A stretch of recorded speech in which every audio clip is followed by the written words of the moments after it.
We're good. I know you're sick of hearing from us. We're all telling you the same thing.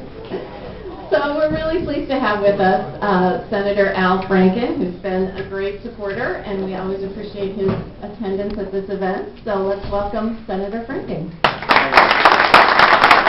Always great to be with you. Last year we didn't have the FAST Act, so that was a move in the right direction. We have a transportation approach bill that has some rescissions that I don't want to be in there, and neither do you. You've probably heard me every year say I think there are three things that build prosperity in our country, and always have and always will. And they are education, research and development, and infrastructure. And you guys clearly are about that infrastructure. And I'm glad we got this 5-year bill done to give people some long-range planning.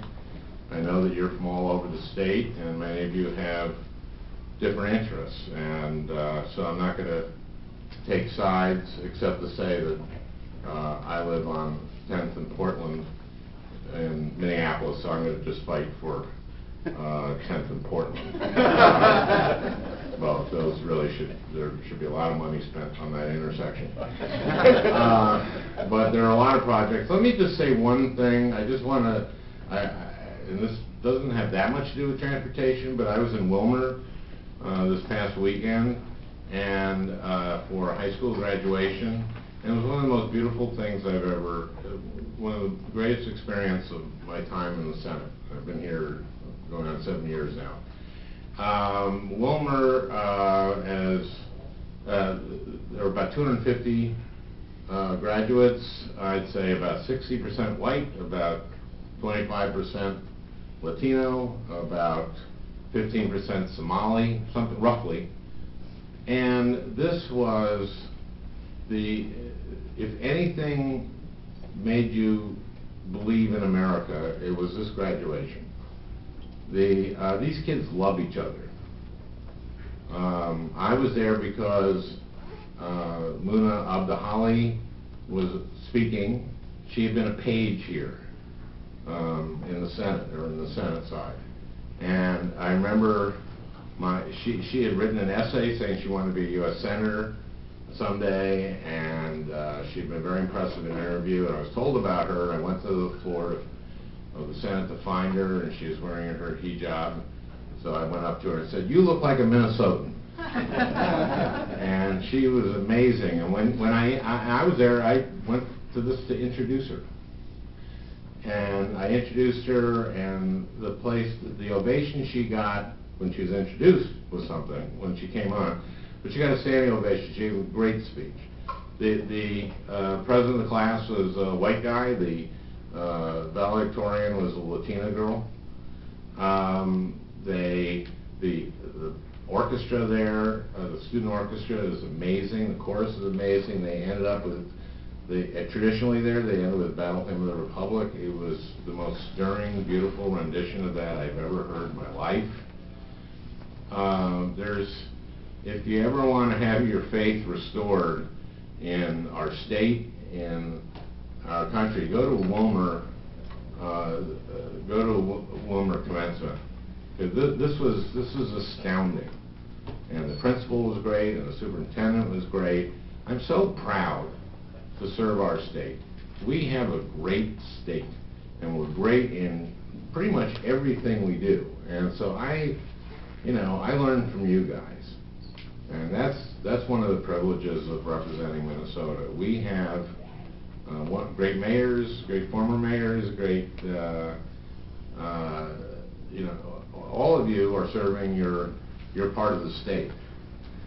And I am just very proud to represent all of you. And, we know what we're here talking about. Each of you, we want to, help 94 north from Minneapolis through St. Cloud and up to people's lake cabins, but also transportation. I know that the Wilmer, there's some people from Wilmer and are talking here about 2023. 14 should be, a 4-lane, and I got a ride from the mayor of North Mankato, I think, a few years ago, from, I don't know, somewhere to somewhere on 14, and he said that right here a guy just dropped his cell phone or dropped something, looked down, and died. Infrastructure is about commerce. I know about 23 is about ag goods. I mean, Wilmer is about turkeys, basically. And, but it's more than about turkeys. It's about the people of Wilmer, of Candido-High County. And so I can talk about specific projects. I fight as hard as I can every time I can, for just more funding for infrastructure. I think that we have just had misguided priorities in the federal government in terms of where we spend our money. We don't want to leave. I understand about deficits, but I also don't think we can leave our kids a deficit, an infrastructure deficit. And we're in danger of doing that. And if we're going to compete globally, we have to have a 21st century transportation system. And that means getting goods and services, getting goods transported quickly and efficiently so we can compete on a global level. And that means every piece of infrastructure. So that's that. I'll open it to questions, and I'll do the best I can. I talk to Charlie Zelli a lot, and he's very influential in terms of what we at least what Amy and I fight for. We represent the entire state. So there's a difference between that and, Tom Emmer is going to fight for a different thing than Betty McCollum. So, but you all understand that, and so why don't I don't know how much time I have with staff. 5 minutes.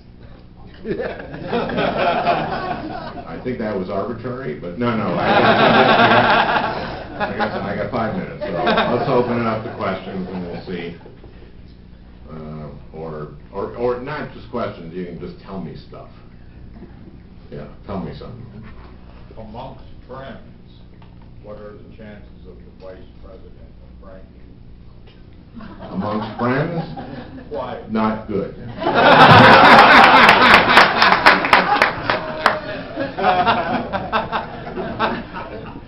I thought last night was a good night, frankly. I mean, look, Minnesota went in the caucuses for Bernie, and we've had a lot of, there's been some. I went to Duluth at the 8th district convention a few weeks ago, and a woman came up to me and goes, I have to apologize for you. I sent you a mean tweet. I went, well, that's okay, that's fine, but I was glad what happened. I've been backing Hillary. Chris Rock, and I don't want to be partisan here at all, but it's at least it's a funny joke because what happened last night. Chris Rock, when Barack Obama got elected, said that George W. Bush was such a bad president that he made it impossible for a white guy to get elected again. Funny joke. I mean, you don't have to agree. George W. Bush is an admirable man. It was a joke. It's like a joke. I used to make comedy. I don't know if any of you remember that. And which, in the infrastructure, to get to your job as a comedian is very important. They have to deliver the sets, stuff like that. You got to build the stage, but that's a different kind of infrastructure. Anything else? Is you want to make a pitch for an off ramp? for an overpass. We can't get to the hospital, the emergency room, because we have to go over this railroad track, and I know those, and those are really important. Part of the FAST Act is got some things in for rural Minnesota and rural highways. And the reason why we were in Washington on Tuesday to see your staff was to talk about Highway 23. Right. And we asked your staff if you would be willing to champion getting Highway 23 as stated as a rural corridor, a state rail corridor. Just asking you if you would help us with that. And another question that is Just, you know, it'd be helpful if you took photographs of 23 out in rural area. Of course it's a rural. I mean, it's from St. Cloud to Wilmer. I mean, that's kind of rural, isn't it? It is rural. I mean, except, you know. But in order to get the money, we have to be on. Designated as rural? Designated as rural. Okay, well, I can vouch for that as well. Very helpful what you do. I can, yeah, I can back that one up. Yes. Time for one more question. Senator, I think, sorry. Well done, Jim. Oh, No, this is so Minnesota. Oh, do you Okay. Minnesota nice. Yeah. Southwest light rail, I think it's, I'm sure you're following closely, and we're very Yes. close, hopefully, to getting some kind of, completing the local match portion, and Right. as you know, utmost important for that project and the Fast Starts program to maintain on the short list of 5. I think there's some concern there that it's getting bumped down. Yeah, look, as a senator, I don't want to see over $800 million that the federal government wants to give to Minnesota not go there. And I think that the 7 counties paying for it makes sense. And I hope there's a special session, and I hope it's soon, and I hope, I really think that letting that money, because we lose our place in line, and that could be, and this will create a lot of jobs. There's a lot of jobs between Eden Prairie and Minneapolis. A lot of people can jump on that line, and it's fitting that that should be paid by metro area counties, and it should take nothing away from suburban, it's suburban, from rural, roads like 23, which I think you know is a rural. And I've been fighting for that designation for years. Well, for minutes. One more? Yeah, I just wondered your overview on transit in general, how much you support it. I support transit because I think it is just, for cities, it's the future. And I do believe that I think it's much more efficient in terms of energy. I think it's the way people are going to live in this century. I think that it makes sense for urban areas, and I want the Twin Cities to be a modern urban area, and so I'm very supportive of that. And How about rural or greater Minnesota? well, we do have, that's something we really need to spend some time on, and I can see my guys trying to get me out of here, but, I do a lot of, I'm the co-chair of the Rural Health Caucus in the Senate. We have a lot of transportation issues in rural Minnesota in terms of people being able to get health care, right? And seniors being able to, especially. And we don't have enough transport, like buses and those kinds of things. So I think that's a very important discussion to have. And when it impacts healthcare, it impacts education, it impacts kids' after-school programs.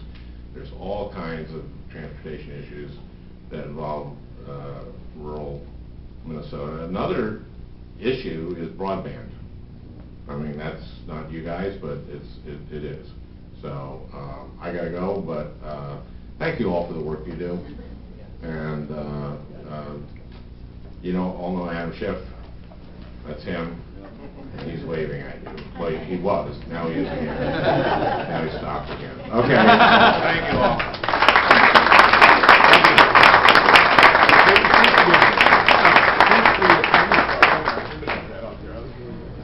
Okay, so before you all run off, I just want to make a few announcements.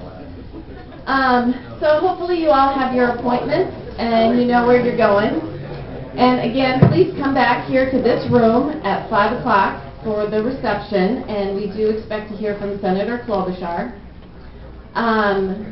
For those of you who want to attend the meeting at the Eisenhower Office Building next to the White House tomorrow morning, we have information about that, but you do have to get the security clearance ahead of time, so hopefully if you were interested in that, you went and did that.